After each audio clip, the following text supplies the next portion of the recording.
Everyone, आज हम class 6 के मैथ्स लाइंस एंड एंगल्स का टॉपिक एंगल्स कवर करेंगे। उससे पहले जो पार्ट 1 था उसमें क्वेश्चन नंबर 4 का जो फर्स्ट था, line OP and OQ meet at O, इसमें लाइंस बनानी थी। मैंने गलती से रे बना दी थी, तो इसका नीटली फिगर ऐसे बनेगा। यहाँ दो लाइंस हैं OP और OQ और ये मीट कर रही हैं पॉइंट O पे। Angles. An angle is formed by two rays having a common starting point. Here is an angle formed by rays BD and BE, where B is the common starting point. एक angle ऐसा figure होता है जो दो race से बनता है और उन दोनों रेस का एक कॉमन स्टार्टिंग पॉइंट होता है। इस फिगर में ये दो रेज हैं BD और BE, इनका कॉमन पॉइंट है B। Point B is called the vertex of the angle and the rays BD and BE are called the arms of the angles. जो पॉइंट B है वो इस B है वो वर्टेक्स है, क्योंकि वो ये जो एंगल बन रहा है यहाँ पर वो उन दोनों रेज का कॉमन पॉइंट है। और जो दो रेज हैं BD और BE, उन दोनों को आर्म्स कहते हैं एंगल की। How can we name this angle? We can simply use the vertex and say that it is the angle B. We use a point on each of the arms together with the vertex to name the angle. In this case, we name the angle as DBE or angle EBD.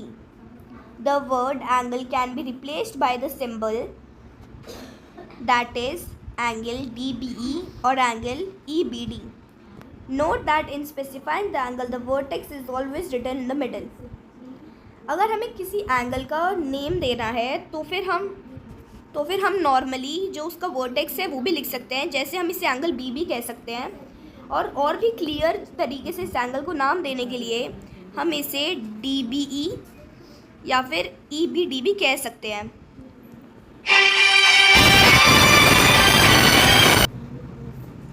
और जो vertex है B, उसे हमेशा बीच में लिखना है। और जो एंगल, जैसे हम वहाँ पे एंगल EBD या फिर एंगल DBE लिख रहे हैं, उसकी जगह हम एंगल की जगह हम एंगल का सिंबल ये भी बना सकते हैं, जो ग्रेटर देन का भी सिंबल है। To indicate an angle we use a small curve at the vertex, refer to figure 2.9। एक एंगल को बताने के लिए हम एक छोटा सा कर्व दिखाते हैं उसके वर्टेक्स के पास। जैसे ये एक एंगल है तो इसका वर्टेक्स यहाँ पर है, मान लीजिए पॉइंट O है वर्टेक्स, तो फिर हम इसके पास एक छोटा सा कर्व लगा देते हैं इसके एंगल बताने के लिए। Vidya has just opened her book, let us observe her opening the cover of the book in different scenarios. ये जो विद्या गर्ल है, इसने अपनी बुक को ओपन किया है अलग अलग तरीके से, मतलब ओपन करने के अलग अलग पार्ट्स में। सबसे पहले उसने थोड़ा सा खोला, फिर और ज़्यादा, फिर पूरा, फिर उसके बाद वो बैकवर्ड लेके जा रही है उसे फोल्ड करते हुए, फिर थोड़ा सा और फिर इसने पूरा बैक फोल्ड कर दिया। जैसे जैसे वो बुक को खोलते जा रही है वैसे वैसे एंगल्स बनते जा रहे हैं। जैसे यहाँ पे एंगल थोड़ा छोटा है, यहाँ पे और बड़ा, यहाँ पे 180 डिग्री का, यहाँ पे 180 से ज़्यादा, यहाँ पे थोड़ा सा और ज़्यादा, और यहाँ पे पूरा 360 डिग्री का। Which angle is greater? The angle in case 1 or the angle in case 2? Just as we talk about the size of a line based on its length, we also talk about the size of an angle based on its amount of rotation. हमें अब यहाँ पर बताना है कि कौन सा angle greater है। जैसे जो यहाँ पे केस 1 है वो वाला एंगल ग्रेटर है या फिर केस 2 वाला। जैसे हम किसी नॉर्मल लाइन को तो ऐसे बता सकते हैं कि उसकी लेंथ जिसकी बड़ी है वो वाली बड़ी है। इन एंगल को हम बताएंगे उनके रोटेशन से, उनके रोटेशन के हिसाब से कि वो कितना बड़ा है, एंगल कितना बड़ा है।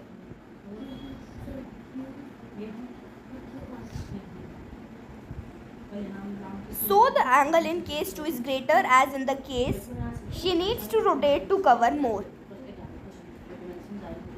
Similarly, the angle in case 3 is even larger than that of case 2 because there is even more rotation, and cases 4 and 5 and 6 are successfully larger angles with more and more rotation.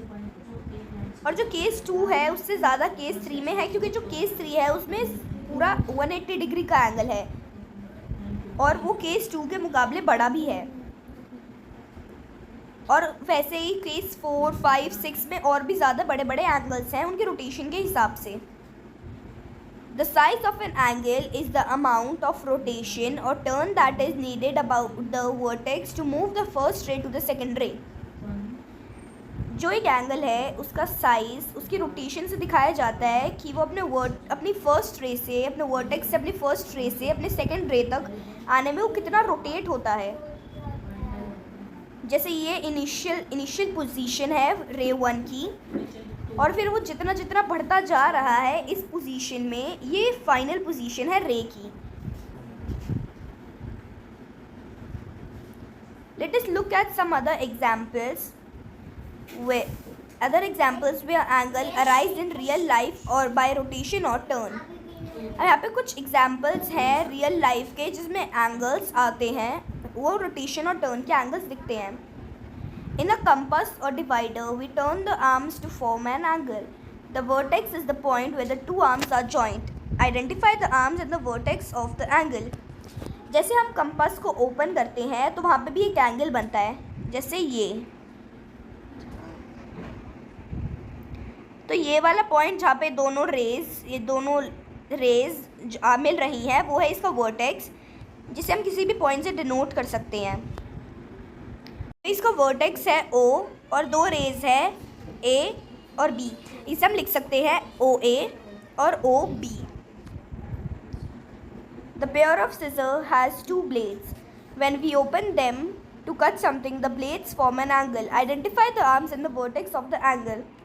जब हम scissor से किसी चीज़ को cut करते हैं, करने के लिए सिज़र को ओपन या क्लोज करते हैं तो एंगल बनता है। ये है इसका वर्टेक्स, क्योंकि यहाँ पे दोनों रेज जॉइन हो रहे हैं। इसे हम लिख सकते हैं पॉइंट C, एक रे है A और एक B, और हम इसे लिख सकते हैं वर्टेक्स है C, रे 1 है CA और रे 2 है CB। Look at the pictures of the spectacles, wallet and other common objects. Identify the angles in them by marking out their arms and vertices. यहाँ पे कुछ ऑब्जेक्ट्स गिवन है, जैसे एक स्पेक्टिकल्स, वॉलेट और एक कॉमन ऑब्जेक्ट है, ये एक स्टेपलर है। इनमें हमें एंगल दिखाना है और एंगल के वर्टिसेस और आर्म्स को लिखना है। जैसे स्पेक्टिकल्स में एंगल्स मिल सकते हैं आपको, एक एंगल यहाँ पर भी एक एंगल है, यहाँ पर भी। अब जो भी एंगल आप कोई भी एंगल यहाँ पे लिख सकते हैं। जैसे हमने पहला एंगल लिया है, ये पॉइंट है इसका वर्टेक्स AOC।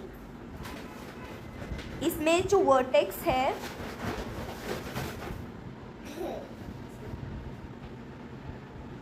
वर्टेक्स है पॉइंट O, रे 1 है OA और रे 2 है OC। और सेकेंड इमेज है एक वॉलेट की, इसमें एक एंगल मान लीजिए यहाँ पर है, ये है A B C। इसमें वर्टेक्स है B, रे 1 है BA और रे 2 है BC। थर्ड इमेज है एक स्टेपलर की, इसमें हम एक एंगल मार लेते हैं, ये PQR। इसका वर्टेक्स है P, रे 1 है, रे 1 या फिर हम इसे आर्म भी कह सकते हैं, एंगल की आर्म। फर्स्ट है PQ और आर्म 2 है PR।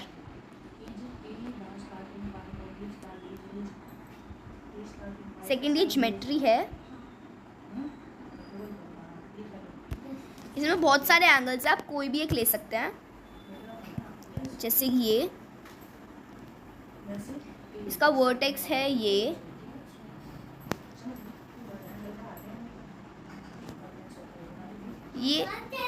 एक्स ओ वाई है। इसका वर्टेक्स है ओ, आर्म 1 है ओ एक्स और आर्म 2 है ओ वाई। फिर यहाँ पर एक बॉक्स है,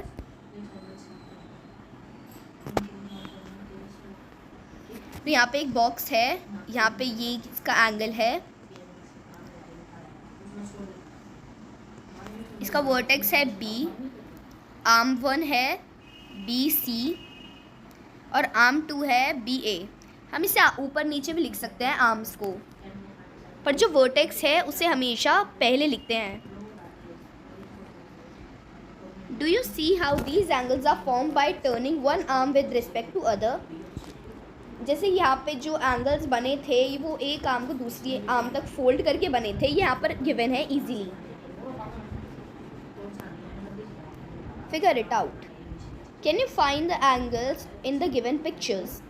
Draw the rays forming any one of the angle and name the vertex of the angle.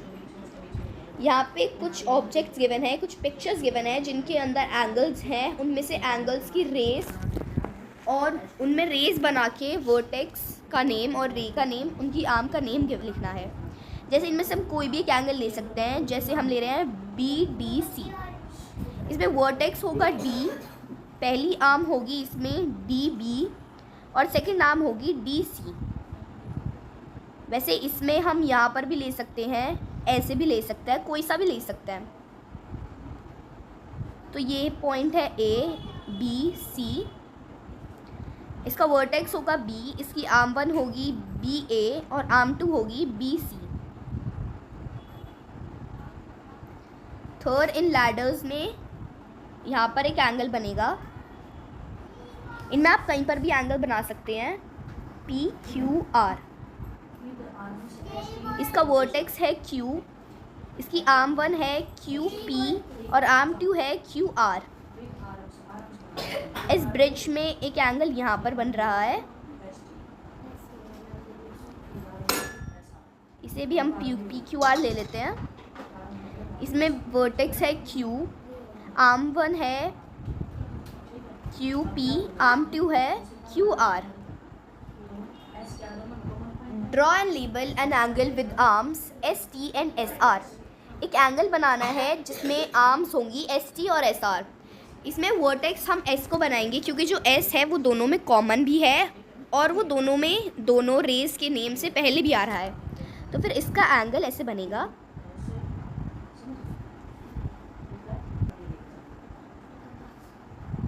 इसे हम कितनी भी डिग्रीज पर बना सकते हैं।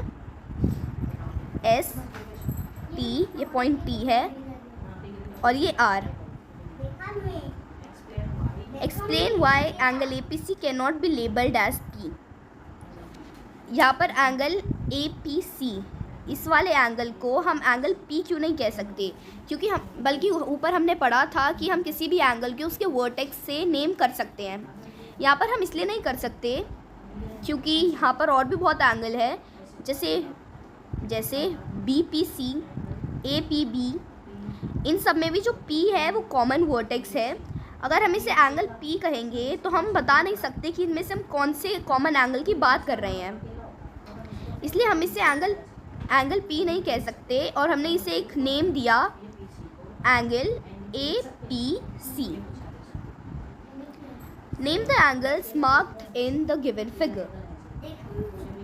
इस फिगर में जोन से एंगल्स गिवन है उन्हें नेम करना है, उन्हें मार्क करना है। जैसे यहाँ पर एक छोटा सा राउंड है, इसलिए यहाँ पर यहाँ तक एक एंगल है, एंगल क्यू पी आर।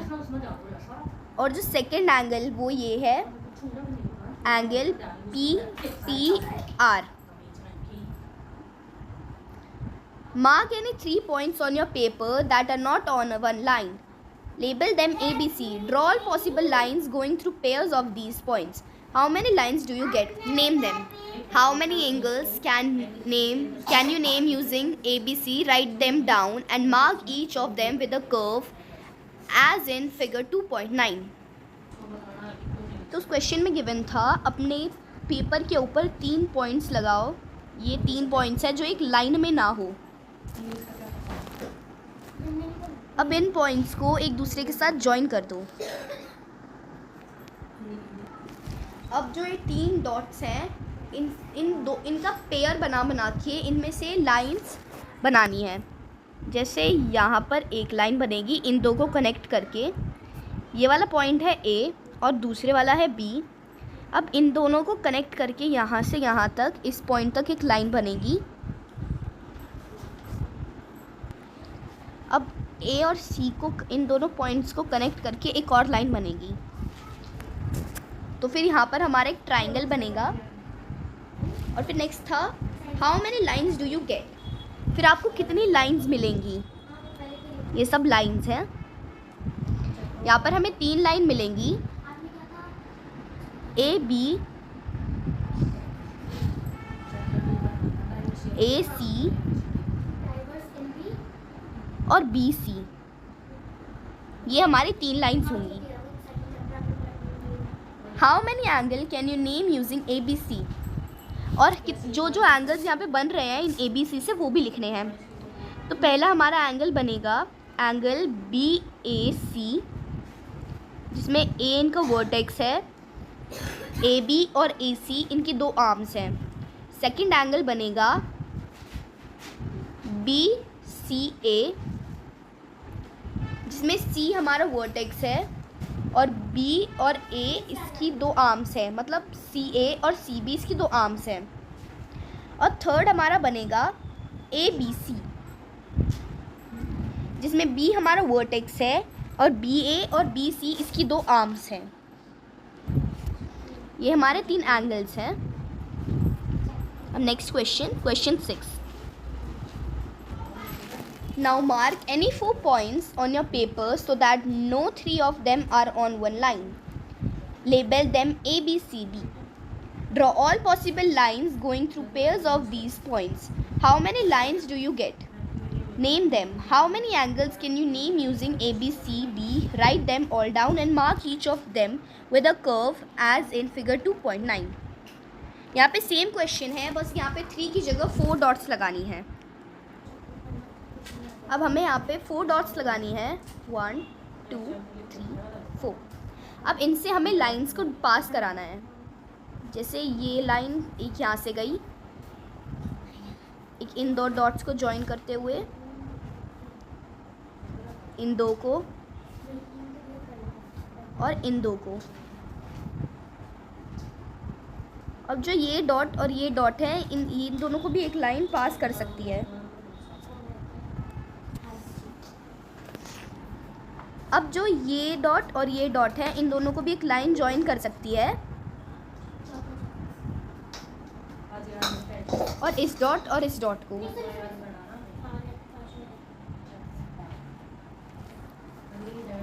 इन लाइंस के हम नेम लिख सकते हैं। ऐसे हम उसे नेमिंग दे देंगे, नेमिंग कर देंगे उसकी। Draw all, name them. और जो जो लाइंस बन रही है उनकी नेमिंग करनी है। यहाँ पे लाइंस बनेंगी ए सी,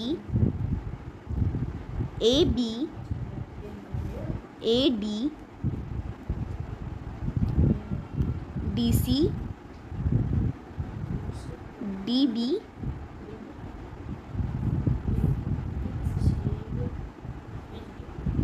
और सी बी। ये यहाँ पे 6 लाइंस बनेंगी।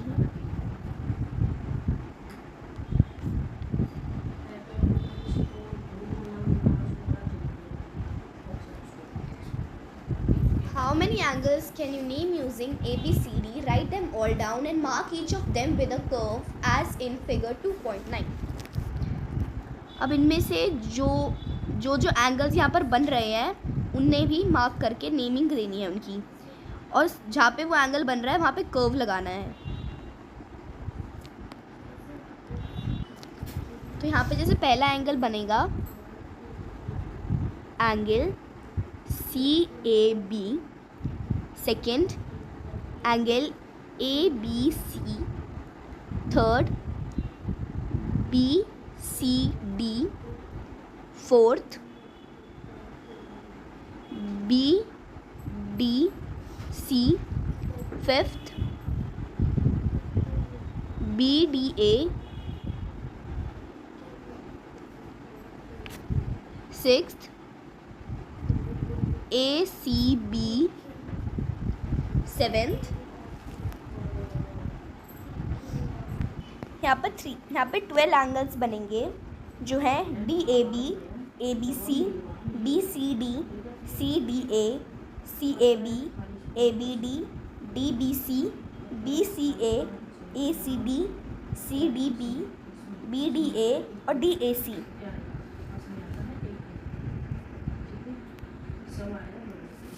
तब हम इसके बाद वाला टॉपिक जो है कंपेयरिंग एंगल्स नेक्स्ट पार्ट में कवर करेंगे।